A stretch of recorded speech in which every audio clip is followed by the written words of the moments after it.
Bom dia, nação tricolor. Finalmente uma segunda-feira alegre, depois de mais de um mês sem ganhar, depois de duas derrotas e três empates, finalmente uma vitória.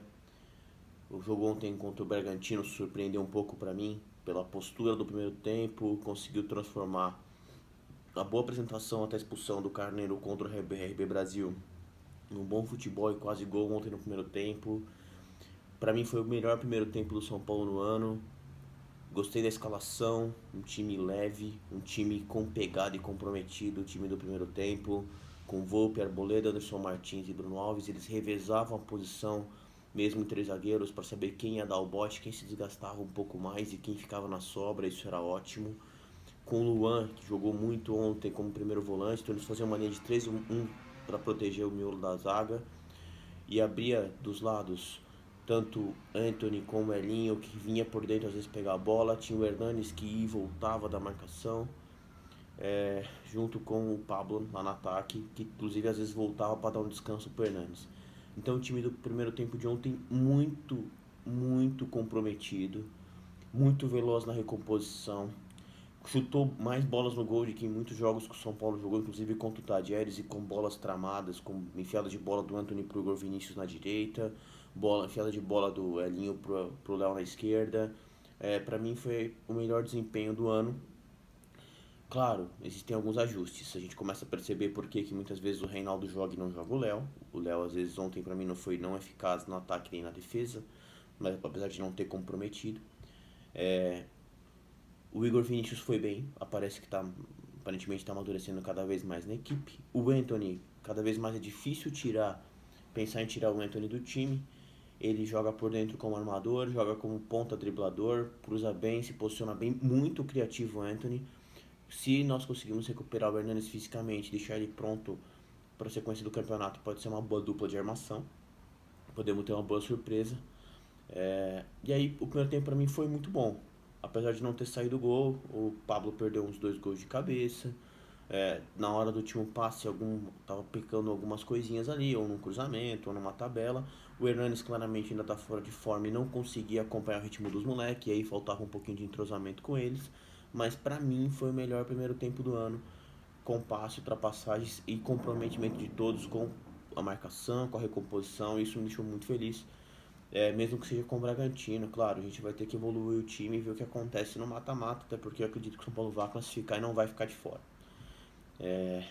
No segundo tempo, a entrada no Diego Souza, pra mim, não deveria ter sido ele no lugar do zagueiro. Eu colocaria talvez alguém por dentro para ajudar na recomposição. Isso deixou o time um pouco mais pesado na frente. A gente acabou sofrendo um pouco mais na marcação e o Bragantino ameaçou mais a defesa. Então, nos primeiros 10 minutos só deu o Bragantino, a gente perdeu meio campo, a zaga, o Igor Vinícius mostrou um pouco de deficiência na marcação. Então, o Bragantino explorou muito aquele lado com camisa 10 e deixou bem desguarnecido a defesa aberta e quase que o Bragantino abriu o placar. E aí, assim, primeiro tempo com desempenho melhor, segundo tempo com gols, bola estourada do Volpe, cabeçada do Diego Souza, que é um bom jogador. Bola nas costas do zagueiro, gol do Pablo, 1-0. Depois o gol do escanteio do Arboleda, bola parada mais uma vez. Então, no primeiro tempo, para mim o time funcionou, mas não marcou o gol. E no segundo tempo, o São Paulo foi pressionado e numa bola estourada achou o gol e depois no escanteio achou o segundo gol. Claro, o Nenê é criativo, mas não ajuda na marcação e na recomposição. O Diego Souza, para mim, é um ótimo jogador, mas não dá para jogar com o Pablo, ou é um ou é outro, ou salvas algumas ocasiões. Então, ontem a gente terminou o jogo com quatro veteranos, três veteranos e um jogador um pouco mais pesado que é o Pablo. Então, jogamos com Nenê, Hernanes, Diego Souza e Pablo. Isso é muita coisa. A gente perde mobilidade, perde velocidade, perde poder de recomposição, perde elemento de surpresa. Então, para mim, não pode ser rotineiro jogar com quatro jogadores veteranos desse jeito. Talvez o veterano principal do time seja o Hernanes, e teria que ver qual dos outros dois possa se encaixar em determinados momentos. Mas jogar com o Hernanes, Diego Souza e Nenê não dá. O time ficou muito exposto e isso acaba prejudicando um pouco. Tá? Então vejo pontos positivos aí. Vamos ver se o time negocia ou o Nenê ou o Diego Souza para outro elenco, ou o Fluminense ou o Botafogo. A gente sabe que o Botafogo quer o Nenê, quer o Diego Souza, mas precisa pagar a dívida do Henrique antes.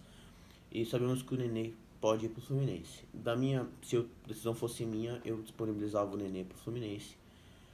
O Diego Souza eu não abriria a mão. Dificilmente eu abriria a mão do Diego Souza, a não ser que fosse por uma boa quantia de dinheiro.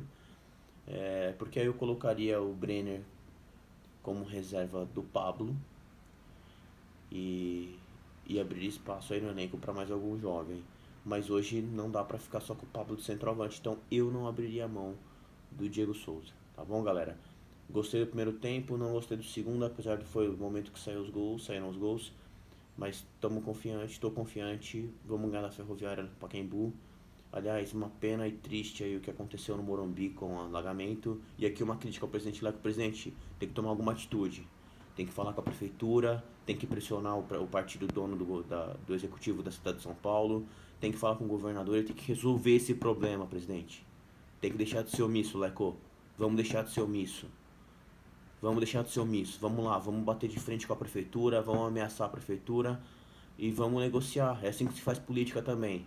Tem que resolver a questão dos alagamentos no Morumbi. Não pode ficar mais assim. O senhor não faz nada. Juvenal Juventus já sentou do lado de Haddad, já sentou do lado da porcaria que fosse e nada foi resolvido. Os sócios pagam aquilo, o torcedor quer ir no estádio, aquilo lá é dinheiro que sai do bolso das pessoas que contribuem com São Paulo e o senhor não está cuidando como deveria cuidar. Já é a 100ª vez que aquele muro cai que aquela porcaria enche. Então vamos tomar alguma atitude, certo? Ontem me causou um pouco de espanto também a questão do Mancini falar que está fazendo o time dele e não em conjunto com o Cuca. Mas ok, às vezes o Cuca pode ter falado pra ele, olha, Mancini, toca aí, se o esquema que você montar for bom eu mantenho e mudo algumas coisas. Se não der certo eu mudo tudo. Eu acho que é mais ou menos isso a diretriz. O pessoal fala muito em contratações, Roger Guedes, Pato. Pra mim não, pra mim a gente precisa de um meia de armação pra fazer companhia ali pro Hernanes e pro Anthony. Nós precisamos de um lateral direito, o Bruno Pérez não dá, tem o Igor Vinícius, vai precisar de mais alguém. Para mim são as duas principais carências. Se gastasse muito dinheiro no meio de criação e no lateral direito, eu ficaria satisfeito com o time. Infelizmente não vejo ninguém no mercado, mas quem sabe alguém não aparece com surpresa aí, tá bom? Bom falar com vocês aí. Conversamos durante a semana, preparação do próximo jogo contra a Ferroviária. E vou ver se eu faço um vídeo aí quarta-feira para comentar os acontecimentos da semana, tá bom? Falou, um grande abraço a todos, até mais.